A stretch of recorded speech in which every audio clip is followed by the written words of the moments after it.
Salut à tous, nouvelle vidéo sur le nouveau format. Aujourd'hui, on parle un petit peu transaction immobilière. On sort un poil du sujet de d'habitude, à savoir l'investissement immobilier. Je vais essayer de te donner des techniques et vraiment une trame complète pour pouvoir vendre dans les meilleures conditions ton bien immobilier par toi-même. Je vais quand même revenir un petit peu sur ma vignette que j'ai faite et sur le fait que beaucoup d'agents immobiliers sont considérés comme des escrocs, comme un métier qui n'est pas forcément très recommandé ou recommandable. Enfin bon bref, c'est un métier qui est très peu compris. Quoi qu'il en soit, moi je recommande dans la plupart du temps de passer par une agence. J'ai été moi-même agent immobilier, donc du coup, et là je suis en train d'essayer d'ouvrir une agence pour mon propre compte, et donc du coup je maîtrise un petit peu le sujet, je sais un petit peu de quoi je parle, et c'est vrai qu'on a mauvaise presse à juste ou à mauvaise raison, parce que sincèrement la plupart du temps, écoute, moi mes transactions se sont pas trop mal passées, mais c'est vrai que dans certains cas, on peut se rendre compte que les choses sont quand même parfois un peu plus compliquées, et c'est un métier qui n'est pas très bien compris. Il peut y avoir quelques cas particuliers où tu désires vendre ton bien par toi-même, tout simplement parce que en fait tous les agents qui sont venus chez toi, tu les as pas sentis, tu n'étais pas en confiance avec eux, ils n'ont pas compris ton besoin, et dans certains cas carrément, tout simplement ils n'ont pas compris ton produit, ils n'ont pas compris ce que tu voulais, ils n'ont pas compris. En fait, parfois on a des produits qui sont tellement particuliers que en fait, l'agent ne va pas comprendre et ne va pas ressentir le potentiel ou les caractéristiques qui sont propres à ton bien, et donc du coup la plus-value qu'il peut y avoir sur ton bien. Donc c'est des cas qui arrivent, et donc du coup c'est vrai que dans certains cas il peut être plus justifié entre guillemets de passer de particulier à particulier, et il est évident que la personne qui connaît le mieux le bien que toi tu veux vendre, forcément c'est toi-même, puisque c'est toi le propriétaire. Dans le cadre où c'est une résidence principale, c'est encore plus vrai. Alors tout d'abord, bien évidemment, il va falloir correctement calibrer son prix de vente. Le prix de vente, c'est là-dessus qu'on a les principales erreurs, c'est là-dessus qu'on a les principales catastrophes. Et donc du coup, si tu veux, le risque qu'on a avec un prix de vente qui est mal paramétré, c'est que s'il est trop bas, tu vas vendre ton bien très rapidement, et tu vas te dire mince, j'aurais pu le vendre un petit peu plus cher. Mais les cas les plus graves, c'est dans le cas où ton prix de vente est trop élevé. À ce compte-là, tu as un risque de ce qu'on appelle mouliner ton annonce, et donc du coup en fait tous les acquéreurs sérieux et chauds qui sont passés, qui ont vu ton annonce, du coup ils vont même pas te donner suite, même pas faire de visite. Et donc ce qu'il y a, c'est qu'une annonce qui traîne un petit peu trop longtemps, les acquéreurs ont tendance à se dire merde, il y a un problème. Donc il va bien falloir paramétrer le prix de vente. Pour le paramétrer correctement, bien évidemment, on va se servir donc du marché apparent. Donc on va regarder ça à travers par exemple les sites Le Bon Coin ou Se Loger, c'est ce qu'on appelle le marché apparent. Et on va aussi avoir le marché donc des prix de vente réels qui sont sur ADVF ou sur Efficity pour paramétrer vraiment les prix réels de vente. Ça, c'est des informations qui sont parfaitement disponibles et gratuites. Je te mets les liens en description, comme ça tu les auras directement. Une fois qu'on a dit ça, il va falloir donc comparer correctement en fait son bien par rapport à celui des autres. Donc les problèmes que je vois moi régulièrement, c'est que par exemple on a des gens qui me disent attendez, moi mon voisin il a vendu sa maison 400 000, donc si sa maison elle est à 400 000, la mienne elle vaut au moins 350. Mais en fait non. Parce que dans la plupart du temps, en fait, ça se trouve, ton voisin, il a une maison avec un séjour qui est orienté correctement, avec 5 chambres, avec une piscine. Toi, tu n'as rien de tout ça. Ta maison, elle fait 3 chambres. Ton salon, il est orienté nord. Il y a des finitions un peu à droite à gauche. Sa maison, elle date de 2010. La tienne, elle date de 1980. Donc voilà, tous ces éléments-là vont faire que ta maison ne va pas forcément être comparable avec celui du voisin. En revanche, l'emplacement est, lui, oui, comparable. Au niveau des emplacements, il faut faire très attention parce que c'est vrai que parfois sur, on va dire, un rayon qui est très proche, on peut avoir des secteurs complètement différents en fonction, par exemple, du quartier. Ça peut être proche d'une usine, proche d'une gare. Est-ce qu'il y a du bruit, est-ce qu'il n'y en a pas? Donc vraiment, quand on prend un secteur, parfois, il faut vraiment s'y connaître. Et c'est aussi ça la plus-value des agents immobiliers, c'est qu'ils savent en fait les prix sur les différents secteurs, comment est-ce qu'ils s'articulent. Mais toujours est-il qu'il va falloir faire quand même une analyse sectorielle pour que tu puisses déterminer en fait le bon prix. Une fois que tu as paramétré donc du coup le bon prix, il va falloir aller chercher en fait toute la documentation nécessaire pour la vente de ton bien. On a des documents qui sont absolument obligatoires, et donc du coup il va falloir que tu réunisses toute cette paperasse avant même de publier quoi que ce soit. Je le dis bien, avant même de publier quoi que ce soit.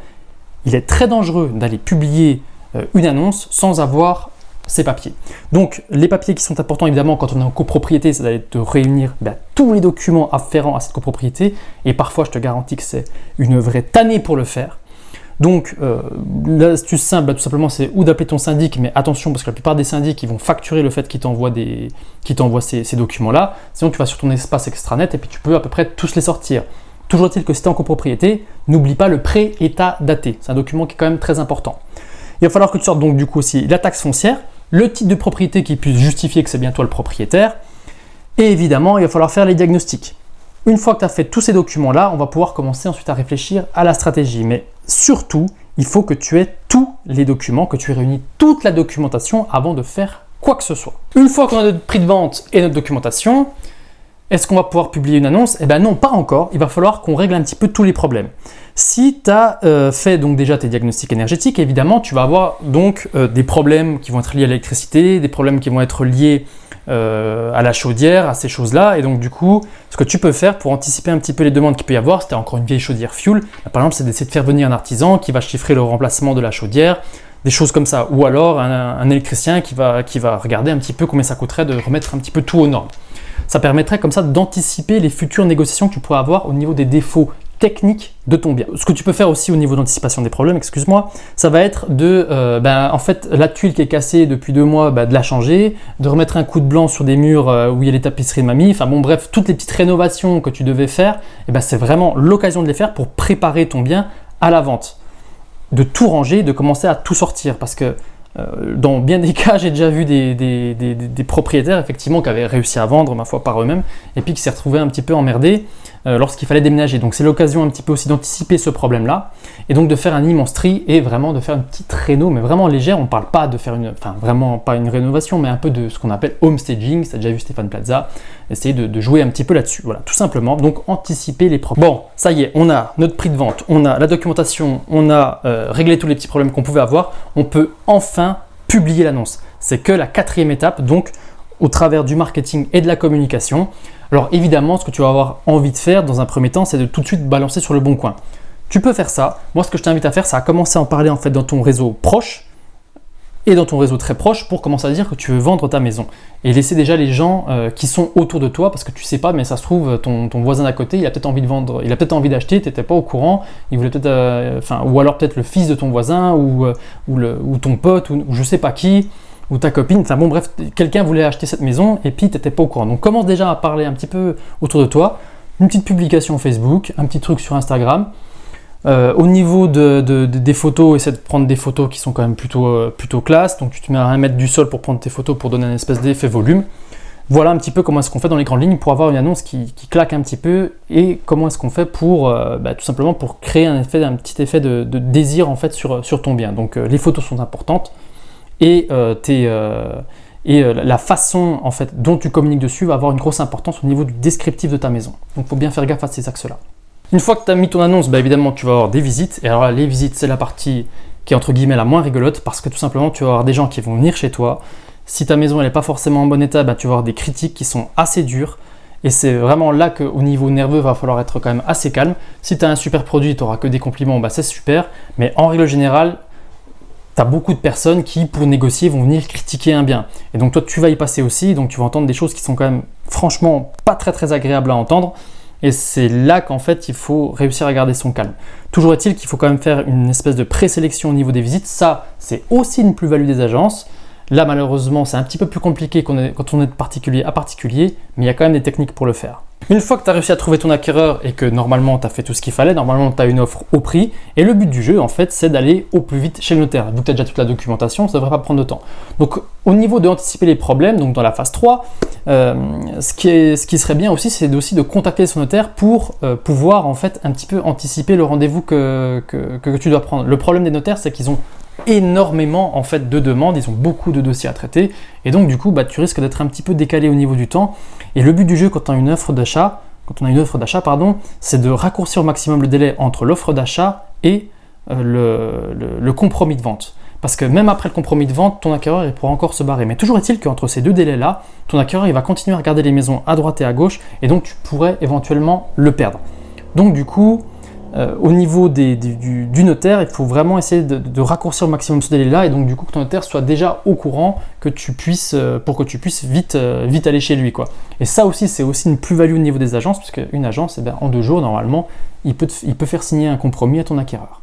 Ça y est, tu as ton compromis qui est signé. Donc maintenant, il va falloir faire un petit peu le suivi de ton dossier. Parce que attention, en ce moment, au niveau des banques, c'est très compliqué. Et donc du coup, il va falloir mettre en place une certaine chronologie pour pouvoir suivre correctement ton acquéreur, pour pas qu'il claque dans les doigts et surtout pour qu'il donne des signes de vie. Ce qu'il faut savoir, c'est qu'un acquéreur, lorsqu'il est un peu en panique ou lorsqu'il a du mal à trouver les sous, en général, il va faire l'autruche pendant un sacré bout de temps.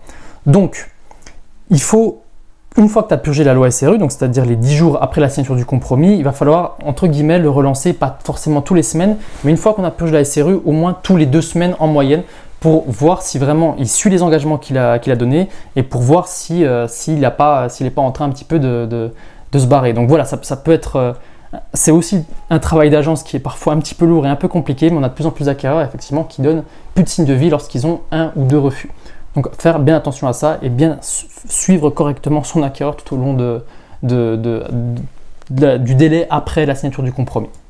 Et bien voilà, c'est tout pour cette vidéo. J'espère que ces conseils ont pu t'aider à y voir plus clair au niveau du fonctionnement d'une agence ou à y voir plus clair sur comment est-ce que tu dois faire pour pouvoir vendre ton bien par toi-même. D'ici une semaine, normalement, j'ouvre un programme qui va s'appeler Vendeur Particulier Pro où on reprend tous ces points-là et on va beaucoup plus dans le détail, où je te prends vraiment par la main pour t'expliquer vraiment tous les points, puis pour que tu sois sûr que ton bien soit vendu au meilleur prix, dans les meilleurs délais et de la meilleure des manières. La semaine prochaine, on retournera sur l'investissement immobilier et je pense que ce sera une petite vidéo qui pourra te plaire. Allez, à plus, ciao ciao!